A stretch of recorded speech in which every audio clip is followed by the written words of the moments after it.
Hello friends, நம்ம இன்னைக்கு இந்த வீடியோ பதிவில் சிம்பிளான ஸ்கேல்பிங் ஸ்ட்ராட்டஜி பற்றி பார்க்க போகிறோம். அதாவது இன்ட்ராடேயில் நீங்கள் ஸ்கேல்பிங் ட்ரேட் பண்ணுறீங்க அப்படின்னா, நீங்கள் ஒரு பிகினர் அப்படின்னா ரொம்பவுமே சிம்பிளான மெத்தடில் வந்து ஸ்கேல்ப்பை பயன்படுத்தி ஒரு டீசென்ட் ப்ராஃபிட் உங்களால் புக் பண்ண முடியும். ஸோ அதற்கான ஸ்ட்ராட்டஜி தான் நம்ம இன்னைக்கு இந்த வீடியோ பதிவில் பார்க்க போகிறோம். ஸ்கேல்பிங்கும் இன்ட்ராடே கேட்டகரி தான். அதாவது ஒரு கம்மியான டைமிங்கில், அதாவது சின்ன ஒரு பிரேக் அவுட் நடக்கிற டைமிங்கில் ஒரு மினிமம் பாயிண்ட்ஸை மட்டும் புக் பண்ணி ட்ரேடை க்ளோஸ் பண்ணுறது தான் ஸ்கேல்பிங். பெரும்பாலும் இதை எல்லாரும் எப்படி பண்ணுவாங்க அப்படின்னு பார்த்தீங்கன்னா, குவான்டிட்டி வந்து மேக்ஸிமம் வாங்குவாங்க. குவான்டிட்டி அதிகமாக வாங்கிட்டு பாயிண்ட்ஸ் வந்து கம்மியாக வைப்பாங்க. ஸோ இந்த மாதிரி வைக்கும்போது ப்ராஃபிட் வந்ததுன்னா நல்ல ப்ராஃபிட் வரும். அதே மாதிரி லாஸ் வந்ததுனாலும் கூட அதிகமாக வரும். ஸோ அப்போ என்ன பண்ணணும் அப்படின்னா, நீங்கள் ஸ்கேல்பிங் பண்ணுறது தப்பு கிடையாது. ஸ்கேல்பிங் பண்ணுறதுக்கும் ஒரு மெத்தட் இருக்குது. அதாவது நீங்கள் எந்த ஒரு ட்ரேடாக இருந்தாலும் சரி, அதாவது ஸ்கேல்பிங் பண்ணாலும் சரி, இல்லை இன்ட்ராடே பண்ணாலும் சரி, இல்லை ஒரு லாங் டேர்ம் பண்ணாலும் சரி, ஒரு ஸ்டாக்கை அல்லது ஒரு ஸ்ட்ரைக் ப்ரைஸை வந்துட்டு ப்ராப்பராக எங்கே வாங்கணும் அப்படிங்கிற ஒரு கணக்கு இருக்குது. அதாவது இங்கே வாங்கினாதான் கரெக்டாக இருக்கும் அப்படின்ற மாதிரி முடிஞ்ச வரைக்கும் லோவில் வாங்கணும். அண்டு கரெக்டாக எந்த இடத்துல அதை எக்ஸிட் பண்ணணும் அப்படின்றதும் இருக்குது. ஓகேங்களா? ஸ்கேல்பிங் அதிகமான குவான்டிட்டி வச்சு வாங்குறது தப்பு கிடையாது. ப்ராப்பர் ரிஸ்க் மேனேஜ்மெண்ட் தெரிஞ்சு வாங்குறது தான் சரியான வே. ஓகே, இப்போ இந்த ஸ்கேல்பிங்கில் வந்துட்டு நிறைய பேர் ஃபெயில் ஆகிறதுக்கான காரணம் என்ன அப்படின்னு பார்த்தீங்கன்னா, மேக்ஸிமம் டைம்ஸ் பார்த்தீங்கன்னா எஸ்எல் வந்து ஹிட் ஆயிரும். ஓகே, இப்போ இந்த எஸ்எல் ஹிட் ஆகாமல் ட்ரேட் பண்ணணும் அப்படின்னா ஃபர்ஸ்ட் ஆஃப் ஆல் வந்துட்டு உங்களுடைய என்ட்ரி கரெக்டாக இருக்கணும். சரி, என்ட்ரி கரெக்டாக இருக்கிறதுக்கு நான் என்ன பண்ணணும் அப்படின்னா, ஃபர்ஸ்ட் மார்க்கெட்டோட ட்ரெண்ட் ஐடென்டிஃபை பண்ணணும். அதாவது மார்க்கெட் வந்து அப் ட்ரெண்டில் இருக்குதா அல்லது டவுன் ட்ரெண்டில் இருக்குதான்றதை கன்ஃபார்ம் பண்ணணும். இப்போ ஸ்கேல்பிங் ட்ரேடிங் பார்த்தீங்கன்னா சூட்டபிளான டைம் ஃப்ரேம் பார்த்தீங்கன்னா ஒரு 1 மினிட் அல்லது 5 மினிட்ஸ் டைம் ஃப்ரேமில் ஸ்கேல்பிங் ட்ரேட் நீங்கள் பண்ணலாம். ஆனால் இந்த 1 அல்லது 5 மினிட்ஸ் நீங்கள் யூஸ் பண்ணுறதுக்கு முன்னாடி அட்லீஸ்ட் ஒரு 15 மினிட்ஸ் டைம் ஃப்ரேம் அல்லது ஒரு 1 ஹவர் டைம் ஃப்ரேமில் வந்து ட்ரெண்டை கன்ஃபார்ம் பண்ணிட்டு வரணும். அதாவது ஒரு 1 ஹவர் டைம் ஃப்ரேமில் வந்துட்டு கேண்டிலோட ட்ரெண்டு எந்த சைடில் மூவ்மெண்ட் ஆகிட்டு இருக்குன்னு பார்த்ததுக்கு அப்புறமா நீங்கள் ட்ரேட் எடுக்கும்போது உங்களுக்கு சக்ஸஸ் கொஞ்சம் அதிகமாகும். ஓகே, இப்போ இந்த ட்ரெண்டை எப்படி கண்டுபிடிக்கிறது அப்படின்றது தெரியல அப்படின்னா, நான் வந்து ட்ரெண்டை எப்படி கண்டுபிடிக்கிறது அண்டு ட்ரெண்ட் லைன்ஸை மார்க் பண்ணி எப்படி ட்ரெண்டை கண்டுபிடிக்கிறது அப்படின்றதுக்கு தனிப்பட்ட முறையில் நான் வீடியோஸ் மேக் பண்ணியிருக்கேன். கீழே டிஸ்கிரிப்ஷனில் நான் கொடுக்குறேன். அந்த வீடியோ பார்த்தீங்க அப்படின்னா உங்களுக்கு ஒரு ட்ரெண்டை எப்படி ஐடென்டிஃபை பண்ணுறது அப்படின்றது கிளியராக தெரிஞ்சிடும். ஓகே, ஃபர்ஸ்ட் அந்த வீடியோ நீங்கள் பார்த்ததுக்கு அப்புறமா ட்ரெண்டை எப்படி ஐடென்டிஃபை பண்ணுறதுன்னு தெரிஞ்சிடும். அதுக்கப்புறம் நம்ம என்ன பண்ணணும் அப்படின்னா, எங்கே வாங்கணும் அண்டு எங்கே விற்கணும் அப்படின்றது தெரியணும். அதாவது என்ட்ரி அண்டு எக்ஸிட் எதுன்றது தெரியணும். ஸோ ஒரு என்ட்ரி எக்ஸிட் எங்கே அப்படின்னு பார்த்தீங்கன்னா, முடிஞ்ச வரைக்கும் என்ட்ரி வந்துட்டு அந்த ஸ்ட்ரைக் ப்ரைஸில் வந்து லோவில் வாங்கணும், ஹையில் விற்கணும். ஸோ இதுதான் வந்துட்டு ப்ராசஸ். அதாவது இந்த லோ எங்கே இருக்குது, இந்த ஹை எங்கே இருக்குது அப்படின்னு தெரியணும் அப்படின்னா அதற்கு நீங்கள் ஒரு டூல் வந்து ஆட் பண்ணணும். அதுதான் சப்போர்ட் அண்டு ரெசிஸ்டன்ட். ஓகேங்களா? அப்போ ட்ரெண்டு ஃபஸ்ட்டு கண்டுபிடிக்கணும். அதற்கப்புறமா சப்போர்ட் அண்ட் ரெசிஸ்டன்ஸ் எங்கெங்கே இருக்குது அப்படின்றத நீங்கள் மார்க் பண்ணணும். மார்க் பண்ணாத எது லோ எது ஹைன்றது உங்களால் டிசைட் பண்ண முடியும். ஓகே, இப்போ இந்த சப்போர்ட் அண்ட் ரெசிஸ்டன்ஸ் எப்படி நான் மார்க் பண்ணுறது அப்படின்ற கேள்விக்கு அதற்கும் நான் ஆல்ரெடி வீடியோ போட்டிருக்கேன். சப்போர்ட் அண்ட் ரெசிஸ்டன்ஸ் எப்படி மார்க் பண்ணணுன்றது அந்த வீடியோட லிங்க்கும் கீழே டிஸ்கிரிப்ஷனில் கொடுக்குறேன். விருப்பம் உள்ளவங்க நீங்கள் போய் பார்த்துக்கிறது பெட்டர். எப்போவுமே நீங்கள் எந்த ஒரு ஸ்ட்ராட்டஜி பயன்படுத்தினாலும் சப்போர்ட் அண்ட் ரெசிஸ்டன்ஸ் இன்க்ளூட் பண்ணாமல் எந்த ஸ்ட்ராட்டஜியுமே கம்ப்ளீட் ஆகாது. அதனால நீங்கள் ஃபர்ஸ்ட் ஆஃப் ஆல் வந்து இந்த சப்போர்ட் அண்ட் ரெசிஸ்டன்ஸ் அண்டு இந்த ட்ரெண்ட் ஐடென்டிஃபை பண்ணுறது முதல்ல கற்றுக்கிட்டாவே போதுமானது. இருக்கிறதுலேயே பேசிக்கான ஸ்ட்ராட்டஜிஸ் இது ரெண்டும் தான், support and resistance and trend line. இது ரெண்டும் நீங்கள் கற்றுக்கிட்டதுக்கு அப்புறம் மற்ற ஸ்ட்ராட்டஜியை கற்றுக்கிறது பெட்டர். ஓகே, இப்போ நான் வந்துட்டு ட்ரெண்டை எப்படி ஐடென்டிஃபை பண்ணுறதுன்னு கற்றுக்கிட்டேன். சப்போர்ட் அண்ட் ரெசிஸ்டன்ஸ் எங்கே இருக்குது அப்படின்றதையும் நான் கற்றுக்கிட்டேன். ஓகே, இதுக்கப்புறமா நான் எப்படி ட்ரேட் எடுக்கணும் அப்படின்ற டாப்பிக்கில் நம்ம உள்ளே போகலாம். ஓகே, இப்போ வந்து நான் 1 ஹவர் டைம் ஃப்ரேமில் இந்த சார்ட் வச்சுருக்கேன்.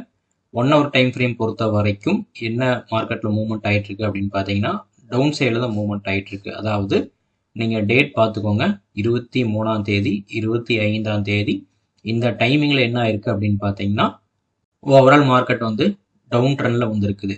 இந்த டவுன் ட்ரெண்டை நான் எப்படி கண்டுபிடிச்சேன் அப்படின்னு பார்த்தீங்கன்னா, ப்ரீவியஸ் ஹையை விட அதுக்கு அடுத்து வரக்கூடிய ஹை எல்லாமே வந்து லோவில் வர்றதுனால மார்க்கெட் வந்து ட்ரெண்டு டவுனில் வந்துட்டு இருக்குது.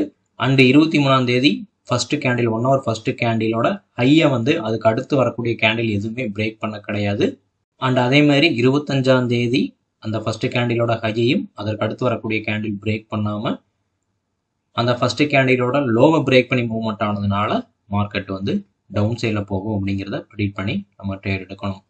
ஸோ இப்போ நம்ம எதுக்காக அந்த 23ஆம் தேதி 25ஆம் தேதி சொல்கிறேன் அப்படின்னா, நம்ம 1 மினிட் அல்லது 5 மினிட்ஸில் வந்துட்டு இந்த 23 அண்ட் 25 டேட்டில் வந்து எங்கெல்லாம் ட்ரேட் எடுத்திருக்க முடியும் அப்படின்னு காட்டுறதுக்காக தான் நான் இந்த டேட்டை வந்து எக்ஸ்பிளைன் பண்ணுறேன்.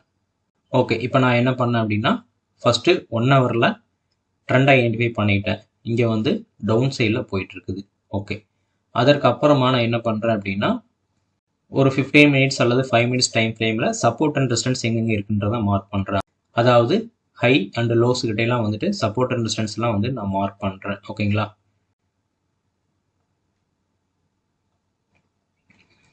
மார்க் பண்ணதுக்கு அப்புறமா இப்போ நான் என்ன பண்ணுறேன் அப்படின்னா, ஒரு 1 மினிட் டைம் ஃப்ரேமில் சேஞ்ச் பண்ணிக்கிறேன். ஓகே, இப்போ பார்த்தீங்கன்னா 23ஆம் தேதி மார்க்கெட் எங்கே ஓப்பன் ஆயிருக்கு அப்படின்னு பார்த்தீங்கன்னா, 1 மினிட் கேண்டிலில் வந்துட்டு எக்ஸாக்டாக இந்த லெவல் கிட்ட ஓப்பன் ஆயிருக்குது. ஓப்பன் ஆன கேண்டில் பார்த்தீங்கன்னா, ஃபர்ஸ்ட் கேண்டில் புட் சைடில் வந்துட்டு அதுக்கப்புறமா கால் சைடில் மூவ்மெண்ட் ஆயிருக்கு. அதாவது செல் சைடில் வந்துட்டு அப்புறம் பை சைடில் மூவ்மெண்ட் ஆயிருக்குது. ஸோ இந்த 23ஆம் தேதி கேண்டில் ஓப்பன் ஆகிறதுக்கு முன்னாடி நான் என்ன பண்ணணும் அப்படின்னா, அதற்கு ப்ரீவியஸாக இருக்கக்கூடிய சப்போர்ட் அண்ட் ரெசிஸ்டன்ஸ்லாம் நான் மார்க் பண்ணணும்.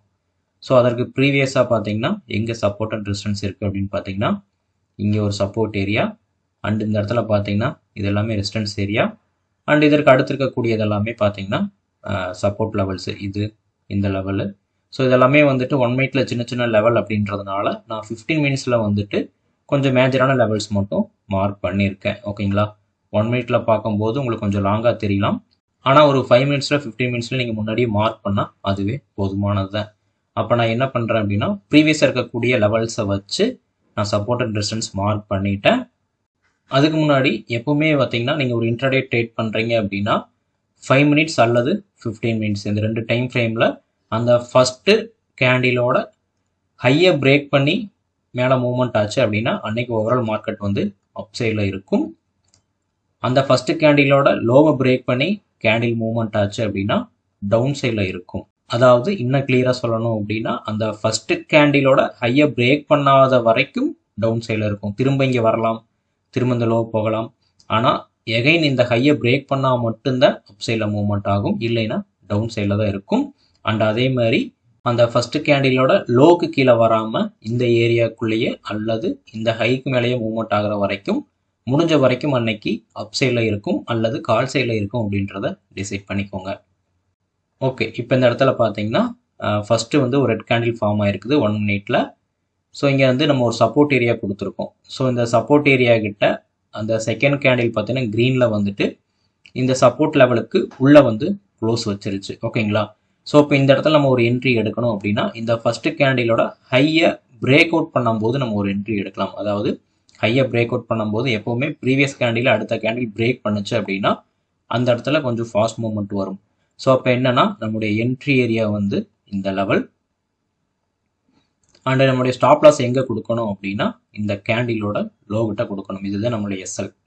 ஓகே, நம்மளுடைய டார்கெட் என்ன அப்படின்னு பார்த்தீங்கன்னா ப்ரீவியஸ் ஹை தான். ப்ரீவியஸ் ஹை எது அப்படின்னு பார்த்தீங்கன்னா இந்த ரெசிஸ்டன்ட் ஏரியா தான் ப்ரீவியஸ் ஹை. ஸோ அப்போ என்ன பண்ணுறோம் அப்படின்னா, இங்கே ஒரு என்ட்ரி எடுத்திருக்கோம். எக்ஸாக்டாக எவ்வளோ தூரம் மூவ்மெண்ட் ஆயிருக்கு அப்படின்னா நம்மளோட டார்கெட்டை ரீச் பண்ணியிருக்கு. இதில் என்ன ஹைலைட் அப்படின்னா, நம்ம ப்ராப்பராக ரிஸ்க் மேனேஜ்மெண்ட் ஃபாலோ பண்ணி எடுத்திருக்கோம். அதாவது எங்கே வாங்கணுன்றதும் டிசைட் பண்ணியிருக்கோம், எங்கே நம்மளுடைய எஸ்எல்ன்றதை டிசைட் பண்ணியிருக்கோம் அண்ட் கரெக்டான இடத்துல க்ளோஸும் பண்ணிட்டோம். ஓகே, இப்போ வந்து இந்த இடத்துல ஒரு ட்ரேட் முடிஞ்சது. அதற்கப்புறமா இந்த ரெசிஸ்டன்ஸ் ஏரியா வந்துட்டு பிரேக் பண்ண கிடையாது. அதாவது இப்போ இந்த இடத்துல வந்துட்டு இது லோ, இது ஹை ஃபார்ம் ஆயிருச்சு. ஓகே, எகைன் இந்த ஹையை பிரேக் அவுட் பண்ணாத எகைன் வந்து கால் சைடில் மூவ்மெண்ட் ஆகும். இல்லை இந்த இடத்துல வந்து வேற ஏதாவது ஆப்பர்ச்சுனிட்டி கிரியேட் ஆகுமான்னு கேட்டால், இந்த ரெசிஸ்டன்ஸ்க்கு கீழே வந்து என்ன ஆயிருக்கு அப்படின்னு பார்த்தீங்கன்னா கேண்டில் வந்து க்ளோஸ் வச்சிருக்குது. ஸோ எகைன் இந்த ஹைக்கு மேலே போனாத காலுக்கான ஆப்பர்ச்சுனிட்டி. ஓகே, இப்போ இந்த இடத்துல வந்துட்டு இந்த ஹைக்கு மேலே நான் எஸ்எல் செட் பண்ணிட்டு இந்த கேண்டிலுக்கு கீழே பிரேக் அவுட் ஆகும்போது நான் ஒரு என்ட்ரி எடுக்கலாம். என்ட்ரி எடுத்துட்டு என்னுடைய டார்கெட் எது அப்படின்னு பார்த்தீங்கன்னா எக்ஸாக்டாக கீழே இருக்கக்கூடிய சப்போர்ட் ஏரியா தான். அதாவது நான் கால் சைடில் என்ட்ரி எடுக்கிறேன் அப்படின்னா ரெசிஸ்டண்ட் என்னுடைய டார்கெட், புட் சைடில் என்ட்ரி எடுக்கிறேன் அப்படின்னா சப்போர்ட் வந்து என்னுடைய டார்கெட். ஓகே, இப்போ இந்த இடத்துல வந்து இந்த ஃபஸ்ட்டு கேண்டிலோட லோவை பிரேக் பண்ணும்போது என்ட்ரி எடுத்தேன், ப்ராப்பராக ஸ்டாப் லாஸ் வச்சேன் அண்ட் டார்கெட்டும் செட் பண்ணேன். அண்ட் முக்கியமான விஷயம் என்ன அப்படின்னு பார்த்தீங்கன்னா, ஸ்டாப் லாஸ் வந்துட்டு சின்ன லெவலில் தான் வச்சுருந்தேன், டார்கெட் வந்துட்டு 1:2 அல்லது 1:3ன்னு கொடுத்துருக்கேன். அதாவது எப்போவுமே நீங்கள் ஒரு ட்ரேட் எடுக்கிறீங்க அப்படின்னா உங்களுடைய ஸ்டாப் லாஸை விட டார்கெட் அட்லீஸ்ட் 2 மடங்காவது இருக்கணும். அப்போ தான் வந்து அது வந்து ஒரு ப்ராப்பர் ட்ரேடு. 1:1 அப்படின்ற மாதிரி வச்சு நீங்கள் ட்ரேட் எடுத்தீங்க அப்படின்னா மேக்ஸிமம் லாஸ் ஆகாத வாய்ப்புகள் உண்டு. ஏன்னா நிறைய ஸ்கேல்பர்ஸ் என்ன பண்ணுவாங்க அப்படின்னா 10 பாயிண்ட் ஸ்டாப் லாஸ் 10 பாயிண்ட் டார்கெட்னு ட்ரேட் எடுப்பாங்க. ஸோ அந்த மாதிரி பண்ணவே கூடாது. 10 பாயிண்ட் ஸ்டாப் லாஸ்னா 20 பாயிண்ட் நீங்கள் டார்கெட் வைக்கணும், 20 அல்லது 30 கண்டிப்பாக வைக்கணும். அப்போ தான் ஓவரால் 10 ட்ரேடில் 5 ட்ரேட் ஃபெயில் ஆகிட்டு 5 ட்ரேட் வந்து சக்ஸஸ் ஆனாலும் கூட ஓவரால் ப்ராஃபிட்டில் இருப்பீங்க.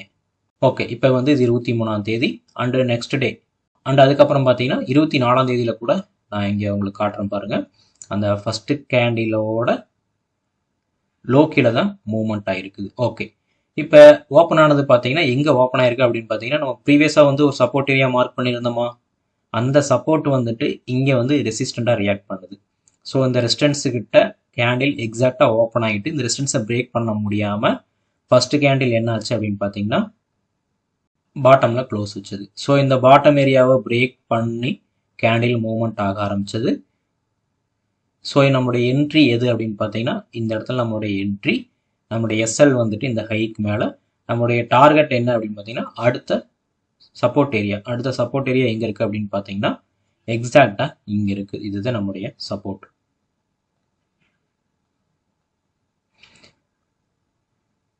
ஸோ நம்மளுடைய சப்போர்ட் ரீச் பண்ணியிருக்கா அப்படின்னு பார்த்தீங்கன்னா கண்டிப்பாக ரீச் பண்ணியிருக்கு. அப்போ என்னென்னா இந்த இடத்துல நம்ம வந்து ப்ராப்பராக ரிஸ்க் மேனேஜ்மெண்ட் ஃபாலோ பண்ணுறோம். அதாவது இந்த இடத்துல என்ட்ரி எடுக்கிறோம், என்ட்ரி எடுத்துகிட்டு எவ்வளோ பாயிண்ட்ஸ் புக் பண்ணியிருக்கோம் அப்படின்னு பார்த்தீங்கன்னா 200 பாயிண்ட்ஸ் நம்ம புக் பண்ணியிருக்கோம். இதுவே நம்மளுடைய ஸ்டாப் லாஸ் வந்துட்டு இந்த லெவலுக்கு மேலே ஒரு 70 to 80 பாயிண்ட்ஸ் வந்து நம்மளுடைய ஸ்டாப் லாஸ். அப்போ என்னென்னா ஸ்டாப் லாஸை விட டார்கெட் வந்து அதிகமாக தான் இருக்குது, 1:2 அப்படிங்கிற ரேஷியோவில் இருக்குது. இந்த மாதிரி எப்போவுமே வந்து ரிஸ்க் மேனேஜ்மெண்ட் ஃபாலோ பண்ணி ட்ரேட் எடுக்கும்போது தான் உங்களுக்கு சக்ஸஸ் கிடைக்கும். சில நேரங்களில் மார்க்கெட் கன்சால்டேட்டாக இருக்கும். ஒரு சப்போர்ட் அண்ட் ஒரு ரெசிஸ்டன்ஸ்க்குள்ளேயே பார்த்தீங்கன்னா இந்த ரேஞ்சுக்குள்ளேயே மூவ்மெண்ட் ஆகிட்டு இருக்கும். இந்த லெவலில் பிரேக் பண்ணுற மாதிரி மூவ்மெண்ட் ஆகும், இந்த லெவலில் பிரேக் பண்ணுற மாதிரி மூவ்மெண்ட் ஆகும். அந்த மாதிரி ரேஞ்ச் மார்க்கெட்டில் வந்துட்டு ரிஸ்க் எடுக்காதீங்க. அந்த மாதிரி டைமிங்கில் அவாய்ட் பண்ணிடுங்க. ஸ்கேல்பிங் பொறுத்த வரைக்கும் எப்போவுமே ஒரு வாலடைல் மார்க்கெட் ரொம்பவுமே முக்கியம். அடுத்ததாக 25ஆம் தேதி மார்க்கெட் என்ன இருக்குது அப்படின்னு பார்த்தீங்கன்னா ஒரு கேப்பில் ஓப்பன் ஆகிட்டு ஃபஸ்ட்டு கேண்டிலோட இது ஹை அண்ட் லோ எக்ஸாக்டாக வந்து இந்த ஃபஸ்ட்டு கேண்டிலோட ஹையை பிரேக் பண்ணதுக்கு அப்புறமா நம்ம என்ட்ரி எடுக்கணும். நம்மளுடைய டார்கெட் என்ன அப்படின்னு பார்த்தீங்கன்னா அடுத்த ரெசிஸ்டன்ஸ் ரீச் ஆச்சு. ஆனால் இந்த ரெசிஸ்டன்ஸையும் தாண்டி போக முடியவில்லை. ஒன்ஸ் இந்த ரெசிஸ்டன்ஸை தாண்டி இருந்தது அப்படின்னா நம்ம இன்னும் வெயிட் பண்ணியிருந்திருக்கலாம். ஸோ இந்த மாதிரி இந்த ஃபஸ்ட்டு கேண்டிலோட ஹைக்கும் ரெசிஸ்டன்ஸுக்கும் வந்துட்டு ஒரு கம்மியான டார்கெட் இருந்தது அப்படின்னா அந்த மாதிரி இடங்களில் ட்ரேட் எடுக்காதீங்க. ஜஸ்ட் வெயிட் பண்ணுங்கள். இந்த ரெசிஸ்டன்ட் கிட்ட வந்துட்டு கேண்டில் எப்படி ரியாக்ட் பண்ணுது அப்படிங்கிறத பார்த்து அதற்கப்புறமா ட்ரேட் எடுத்துக்கிறது பெட்டர். ஓகே, இந்த ரெசிஸ்டன்ஸ் கிட்ட வந்துட்டு கேண்டில் என்ன இருக்குது அப்படின்னு பார்த்தீங்கன்னா டவுன் சைடில் வந்திருக்கு. ஸோ இந்த மாதிரி டைமிங்கில் நீங்கள் என்ன பண்ணணும் அப்படின்னா கொஞ்சம் ஹையர் டைம் ஃப்ரேமே செக் பண்ணிக்கணும். ஸோ 25ஆம் தேதி வந்து 1 hour டைம் ஃப்ரேமில் என்ன நடந்திருக்கு அப்படின்னு பார்த்தீங்கன்னா கேண்டில் ஓப்பன் ஆனது இந்த லெவல்கிட்ட ஓப்பன் ஆகிருக்குது. 1 hour டைம் ஃப்ரேமில் வந்து இங்கே ஒரு ரெசிஸ்டன்ஸும் இருக்குது அண்டு ட்ரெண்ட் லைனும் இருக்குது. ஸோ அப்போ வந்து இந்த மாதிரி டைமிங்கில் வந்து ஒன்றா கொஞ்சம் ப்ரீவியஸாக என்ட்ரி எடுத்து இந்த ரெசிஸ்டன்ஸ் கிட்ட க்ளோஸ் பண்ணிடணும், அல்லது இந்த ரெசிஸ்டன்ஸ் வந்துட்டு கேண்டில் எப்படி ரியாக்ட் பண்ணுது அப்படிங்கிறத பார்த்துடணும். ஏன்னா இந்த இடத்துல வந்து ஒரு ட்ரெண்ட் லைன் இருக்கிறதுனால மேபி இந்த லெவலை பிரேக் பண்ணாத அப் ட்ரெண்ட் இல்லைன்னா டவுன் ட்ரெண்ட். அப்போ இந்த லெவலுக்கு கீழே இருக்கிற வரைக்கும் 1 hourல வந்து டவுன் ட்ரெண்டு. அதனால் நான் வெயிட் பண்ணி பார்க்கணும்.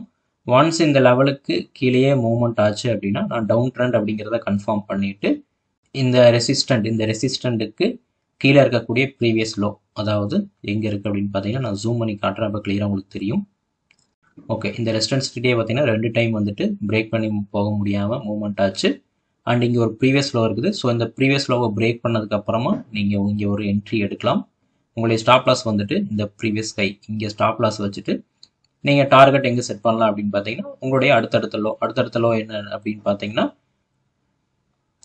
அன்னைக்கு டெய்லியும் எங்கே லோ இருக்கோ அங்கே கூட நீங்கள் செட் பண்ணிக்கலாம். இங்கே பார்த்தீங்கன்னா இங்கே ஒரு சப்போர்ட் ஏரியா இருக்குது. இந்த இடத்துல பார்த்தீங்கன்னா தெரியும் 1 2 3 டைம் பார்த்தீங்கன்னா 3-4 டைம் பார்த்தீங்கன்னா இந்த லெவலை வந்து பிரேக் பண்ண முடியாமல் மூவ்மெண்ட் ஆயிருக்குது. ஸோ இதே ஒரு டார்கெட்டாக கூட நீங்கள் கன்சிடர் பண்ணலாம். அண்ட் இதுக்கு அடுத்து வந்து வேற எங்கே டார்கெட் நீங்கள் செட் பண்ணலாம் அப்படின்னா அடுத்த சப்போர்ட் ஏரியா, அடுத்து இதெல்லாமே ஒரு சப்போர்ட் ஏரியா தான். இது ஒரு சப்போர்ட் லெவல் அண்ட் இது ஒரு சப்போர்ட் லெவல். ஏன்னா இங்கே வந்து ஒரு ரெசிஸ்டன்ட் ஃபார்ம் பண்ணியிருக்குது. இந்த ரெசிஸ்டன்ட் வந்து இங்கே சப்போர்ட்டாக ரியாக்ட் பண்ணும். ஓகேங்களா? ஸோ இந்த மாதிரி அடுத்தடுத்த சப்போர்ட் லெவலை பிரேக் பண்ண நீங்கள் தாராளமாக வெயிட் பண்ணலாம். எப்போவுமே இந்த மாதிரி மூவ்மெண்ட் வந்து ஒரு ட்ரெண்டிங் மார்க்கெட்டில் தான் இருக்கும். ரேஞ்ச் மார்க்கெட்டில் நீங்கள் ட்ரேட் எடுத்துகிட்டு எவ்வளோ நேரம் வெயிட் பண்ணாலும் இவ்வளோ தூரம் டார்கெட் ஹிட் ஆகாது. ஸோ அதனால் ஒரு ட்ரெண்டிங் மார்க்கெட்டில் நீங்கள் ட்ரேட் எடுக்க பழங்க. ஸோ இந்த மாதிரி ரேஞ்ச் ஆகிற இடங்களில் வந்துட்டு அவாய்ட் பண்ணிடுறது பெட்டர். அதாவது இந்த மாதிரி ரேஞ்சான இடங்களில் வந்துட்டு முடிஞ்ச வரைக்கும் கரெக்டான இடத்துல ட்ரேட் எடுத்துட்டிங்கன்னா நீங்கள் வெயிட் பண்ணலாம். அதாவது நான் இங்கேயே என்ன பண்ணேன் அப்படின்னா கன்ஃபார்ம் பண்ணிவிட்டு இங்கேருந்து இந்த ட்ரெண்ட் லைனை பிரேக் பண்ணி கால் சைடில் போகாது, புட் சைடில் வரும்ன்றதை கன்ஃபார்ம் பண்ணிவிட்டு நான் இங்கேயே ஒரு என்ட்ரி எடுத்திருந்தேன் அப்படின்னா ஒரு சின்ன ஸ்டாப் லாஸ் போட்டுட்டு ஒரு நல்ல டார்கெட்டுக்காக நான் வெயிட் பண்ணியிருக்க முடியும். ஆனால் நல்லா கீழே வந்ததுக்கு அப்புறமா இங்கே ஒரு என்ட்ரி எடுக்கிறேன் அப்படின்னா இங்கேருந்து என்னுடைய ஸ்டாப் லாஸ் பார்த்தீங்கன்னா கொஞ்சம் அதிகமாக இருந்த இடத்துல அப்போ நான் இதை விட டபுளாக வந்து டார்கெட் போடணும். அப்போ வந்து எப்போவுமே வந்து கொஞ்சம் முன்னாடியே ப்ரெடிக்ட் பண்ணி ட்ரேட் எடுக்க பாருங்கள். அதனால தான் எப்போவுமே மார்க்கெட்டை வந்து வாட்ச் பண்ணிகிட்டே இருக்கணும். எப்போ ஆப்பர்ச்சுனிட்டி கிடைக்குதோ அந்த மாதிரி டைமிங்கில் மட்டும் ட்ரேட் எடுத்துக்கிறது பெட்டர். நீங்கள் ஒரு பிகினராக இருக்கீங்க அப்படின்னா ஸ்கேல்பிங்கில் வந்து மேக்ஸிமம் குவான்டிட்டி வாங்கணுன்றது கிடையாது. ஃபஸ்ட்டு ஒரு லாட் வாங்குங்க. ஏன்னா நீங்கள் ஒரு லாட் வாங்கிட்டு ஒரு 10 point stop loss 20 point target அப்படின்னு போட்டாவே அதுவே ஒரு டீசென்ட் ப்ராஃபிட் தான் புக் பண்ணலாம். சரிங்களா? ஃபஸ்ட்டு ப்ராக்டிஸ் பண்ணுங்கள். ப்ராக்டிஸ் பண்ணி பார்த்துட்டு அது எவ்வளோ உங்களுக்கு சக்ஸஸ் கொடுக்குது அப்படின்றத பார்த்துட்டு அந்த டெக்னிக்கல் வந்துட்டு திரும்ப நம்ம கன்டினியூ பண்ணலாமா அப்படின்றத கன்ஃபார்ம் பண்ணிக்கோங்க. எப்போவுமே ரிஸ்க் மேனேஜ்மெண்ட்டை ஃபாலோ பண்ணுங்கள். ஸ்டாப் லாஸ் போடாமல் ட்ரேட் எடுக்காதீங்க. ஸ்டாப் லாஸை விட எப்போவுமே டார்கெட் அதிகமாக கொடுங்க. உங்களுக்கு ஒரு இடத்துல டவுட்டாக இருக்குது அப்படின்ற சமயங்களில் அந்த இடத்துல ட்ரேடை அவாய்ட் பண்ணிடுறது பெட்டர்.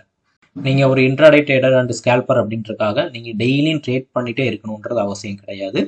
ஆப்பர்ச்சுனிட்டி எங்கே கிடைக்குதோ அங்கே மட்டும் ட்ரேட் எடுத்துக்கோங்க. எல்லா நாள் மார்க்கெட்டும் சரி, எல்லா டைமிங்குமே சரி வாலடைல் இருந்துகிட்டே இருக்காது. சில நேரங்களில் கன்சால்டேட்டும் ஆகும். ஸோ அந்த கன்சால்டேட் மார்க்கெட்டை அவாய்ட் பண்ணிவிட்டு ப்ராப்பர் டெக்னிக்கலை பயன்படுத்தி எங்கே வாங்கணும் எங்கே விற்கணுன்றதை டிசைட் பண்ணி ட்ரேட் எடுத்தாலே போதுமானது. அண்டு ஓவர் ட்ரேட் பண்ணாதீங்க. ஒரு நாளைக்கு 1 அல்லது 2 ட்ரேட் எடுத்தாலே ஸ்கேல்பிங்கில் வந்து ப்ராஃபிட் பண்ண முடியும். ஆரம்பத்தில் முடிஞ்ச வரைக்கும் மினிமம் லாட்ஸ் மட்டும் பயன்படுத்துங்க. ஓகேங்களா? ஸோ இப்போ நம்ம சொல்லி கொடுத்த இந்த ஸ்ட்ராட்டஜியை வந்து நீங்கள் ப்ராப்பராக ஃபாலோ பண்ணி பாருங்கள். கண்டிப்பாக உங்களுக்கு ஹெல்ப்ஃபுல்லாக இருக்கும் நான் நம்புகிறேன். இந்த ஸ்ட்ராட்டஜி எல்லாமே என்னுடைய அனுபவத்தில் நான் கற்றுக்கிட்டதை. நான் வந்து ஒரு செபி ரெஜிஸ்டர் அட்வைசர் கிடையாது. நீங்கள் எந்த ஒரு இன்வெஸ்ட்மெண்ட் பண்ணுறதுனாலும் கூட உங்கள் அட்வைசர்கிட்ட கேட்டு பண்ணிக்கிறது பெட்டர். அண்டு நான் என்னுடைய ட்ரேடிங்க்கு யூஸ் பண்ணக்கூடிய பிளாட்ஃபார்ம் பார்த்தீங்கன்னா ஆலிஸ் ப்ளூ பிளாட்ஃபார்ம். இந்த பிளாட்ஃபார்மில் நீங்களும் ஜாயின் பண்ணணும் அப்படின்னா கீழே டிஸ்கிரிப்ஷனில் லிங்க் கொடுத்துருக்கேன். அண்டு ரெகுலராக பார்த்தீங்கன்னா அந்த support and distance and trend lines எல்லாமே மார்க் பண்ணி தான் நான் ட்ரேட்ஸ் எடுப்பேன். இந்த லெவல்ஸ் நான் மார்க் பண்ணக்கூடிய லெவல்ஸ் வந்து நான் டெலிகிராமில் வந்து அப்லோட் பண்ணிட்டு வரேன். அந்த டெலிகிராமோட லிங்க்கும் கீழே டிஸ்கிரிப்ஷனில் கொடுக்குறேன். விருப்பம் உள்ளவங்க அதை பயன்படுத்திக்கலாம். ஸோ இப்போ நான் சொல்லி கொடுத்த டாபிக் வந்து உங்களுக்கு கண்டிப்பாக ஹெல்ப்ஃபுல்லாக இருந்திருக்கும்னு நம்புகிறேன். இது தவிர வேறு ஏதாவது டாப்பிக்கில் நம்ம வீடியோஸ் மேக் பண்ணணும் அப்படின்னா கீழே கமெண்டில் பதிவு பண்ணுங்கள். நான் வரக்கூடிய நாட்களில் எடுக்கிறேன். Okay, thank you.